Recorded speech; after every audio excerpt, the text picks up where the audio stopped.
Hey there, welcome to day 1330 of What's She Up To Now. Sharon Horne-Ellstrom here, documenting the journey as I transition from the brick and mortar corporate world of business to the online world of business. And a little bit of back and forth. I like to tip my toes in a lot of different things. It keeps me feeling younger, although I'm getting older.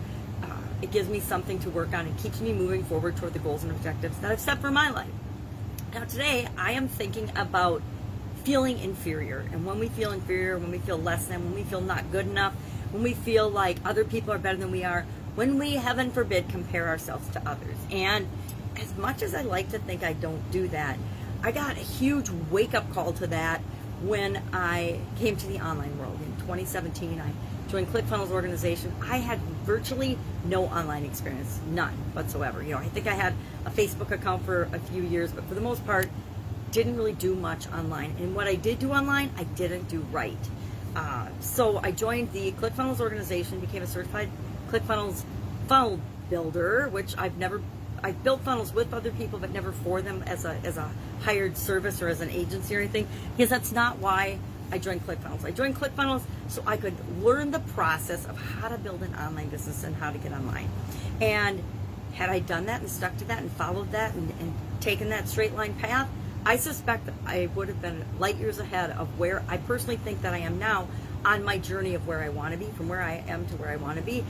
But like so many other human beings that come online or do anything in the world, we get pulled in different directions. We get attracted to different things that draw our attention, and we feel sometimes like they're wasting our time.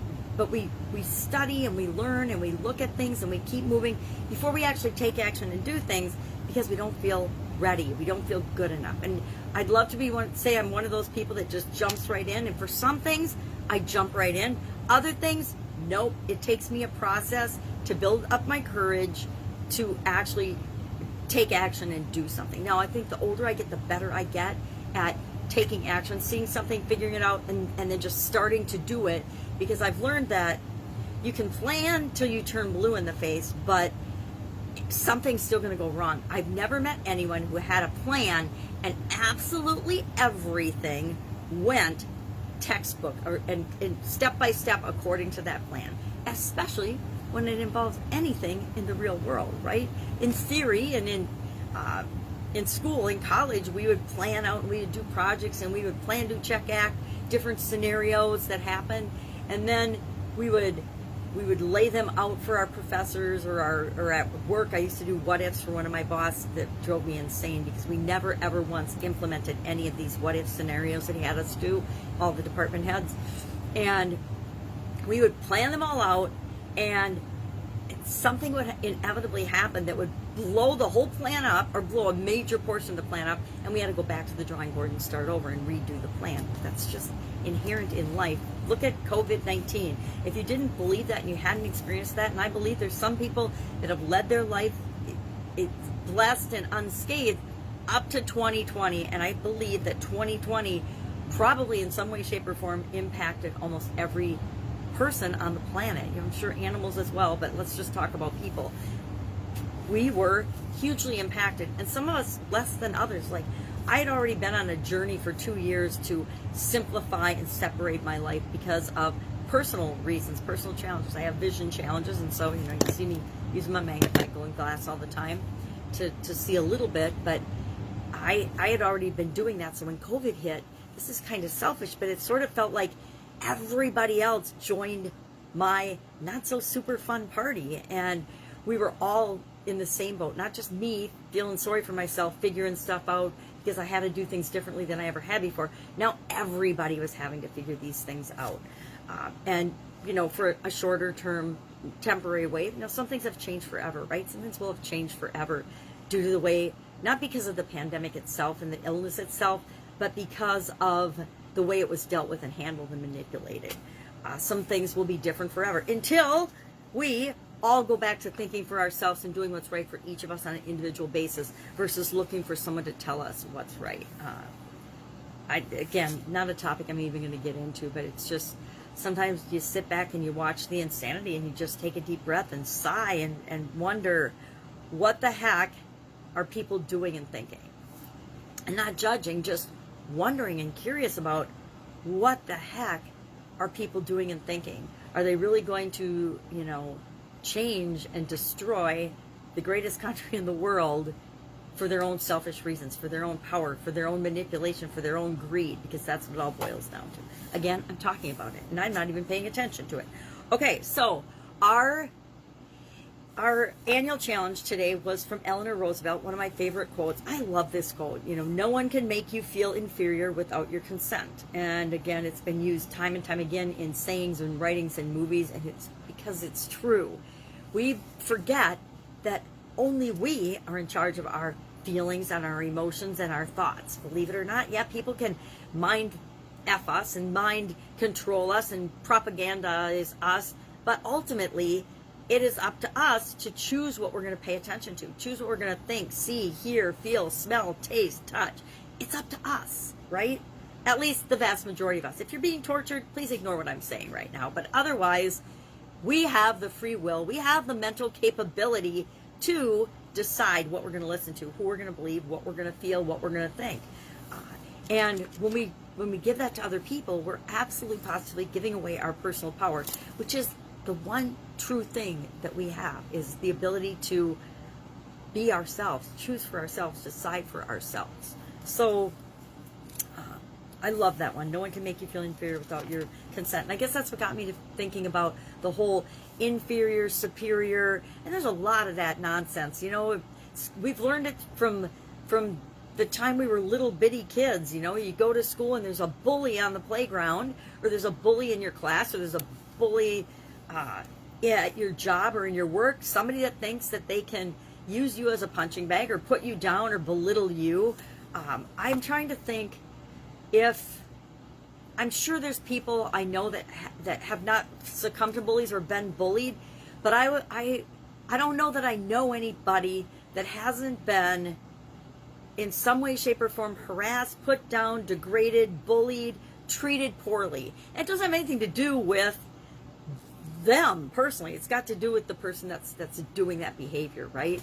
The person that's trying to manipulate someone else. There's nothing wrong with the person they're trying to manipulate. There's something wrong with the person that's doing the manipulating.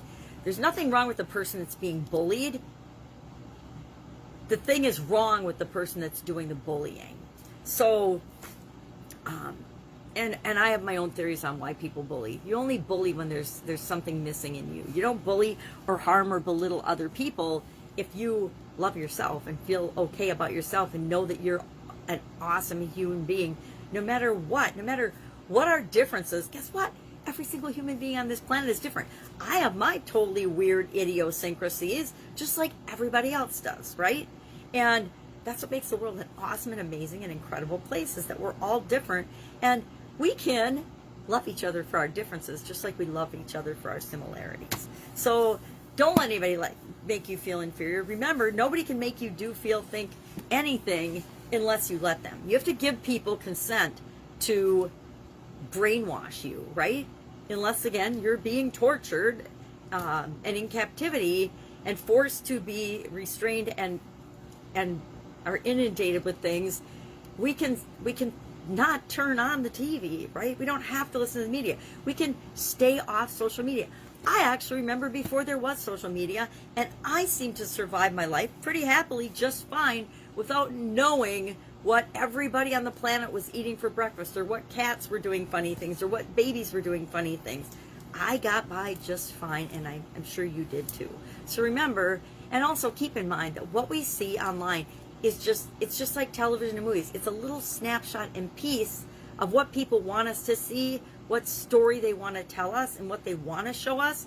There's still so much more. It's kind of the whole iceberg principle. There's so much more under the surface of each and every one of us than we could ever show anyone else. And sometimes it's intentional. A lot of times it's not. We just don't even realize what's below the surface in ourselves, much less do we know how to show that to the rest of the world. So thinking about inferiority, thinking about comparing ourselves to others, thinking about not feeling good enough, or feeling less than, or not feeling capable, and that's all stories we make up in our head. So why don't we just make up stories that empower us and make us feel good and capable and successful and not superior, but good enough to do whatever it is that we choose. All right, enough on that dead horse. What do we talk about in Supersize Your Business today? Supersize Your Business today, our idiom was, let there be light. let there be light. And I use this glass. It's actually a beer glass, an ale glass from my kids, but it had a sunshine on it. So it was like, okay, light, sunshine.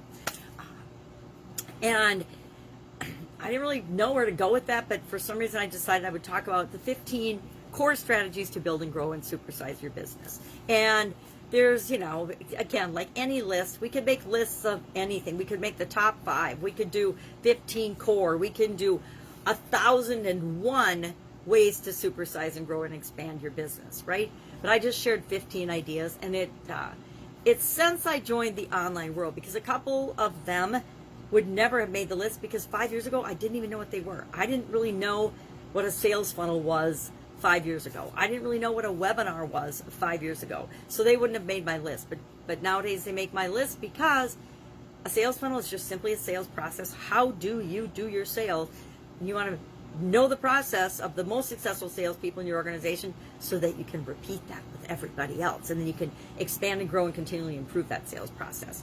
You want to then, another one was have a webinar. And a webinar is just an automated, recorded, available 24/7 version of your sales process, right? And who doesn't want to have that? If we can have that out, you know, communicating and marketing for us 24/7 for very little cost. It doesn't cost much to have a webinar up.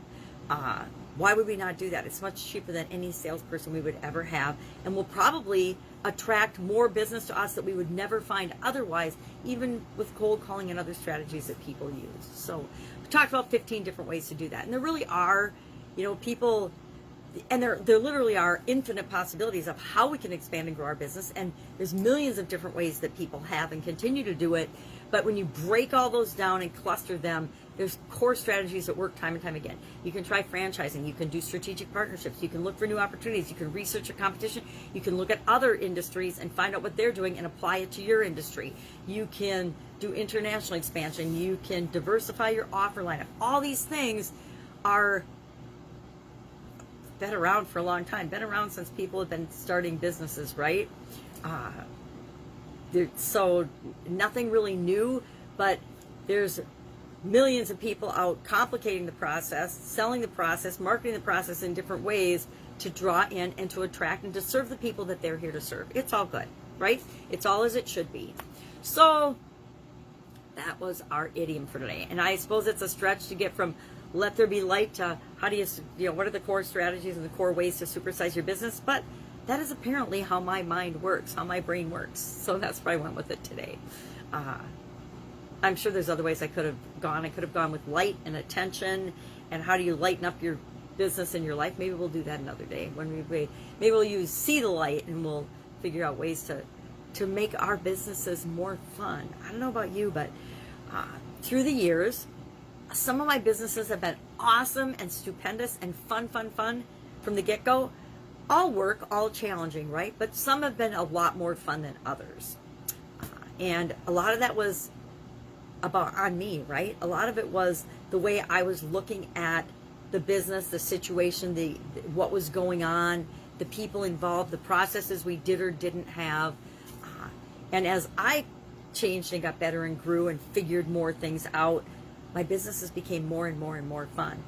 Funny how that works. As I grow, my businesses grow automatically. So that is what I'm working on. I got to get going on the Get Up and Go Challenge. It is already the 20th of September. So we are just about 10 days, right? September is 30 days. 10 days away. October 1st, the next Get Up and Go Challenge. And I thought I was going to work on it, but we had big storms and we've been removing trees and cleanup and all kinds of craziness, hanging out with my granddaughter so that the kids could do the cleanup and get that done. My son-in-law is a lineman, so he was on storm for the weekend, getting and restoring power to everyone. And thank you. I appreciate him so much. He was working in Minnesota, but the same type folks were here in Wisconsin bringing our power back and getting it restored too. And it's amazing how we take for granted electricity and what an incredibly great gift it is in all of our lives. Without electricity, we are very quickly set back to the Stone Age, at least in my household and in my life. All right, Any questions, need help with anything, either any questions on the offline or online world? Again, I was in, over a quarter century in corporate America, over 27 different offline businesses. And again, I got to figure out how many I've been in the online work, because it's been a lot as well. Any questions, though, I might not know your specific answer, but I guarantee I can help you get to the next thing you need to do, the next step, so that you never feel stuck. One of the things I disliked the most when I came in the online world was I would have a problem, and instead of asking, I told myself I could figure it out. I had to figure it out. And I would spend 1 or 2 weeks sometimes on a problem that really kept me frustrated and frozen and running in circles, even though I was searching for the answers and looking for it. And it wasn't until, lo and behold, I would formulate the question, ask. I would type it in the box. I had a great group of people that I was more than, welcome to ask a question to, but I didn't want to seem stupid, so I didn't ask. So I try to figure it out and try to figure it out myself. Plus, I also wanted people to know that I wasn't just asking every silly question that popped into my head, expecting people to do my work for me. I knew I had to learn and grow and figure out how to problem solve and do things myself. But there were a couple of problems that I was running into that if I just sort of asked, I could have saved myself a whole lot of time and energy and frustration and heartache. And so I'm encouraging you, don't be like Sharon, just ask. All right, have an awesome day, and I will, of course, be with you tomorrow.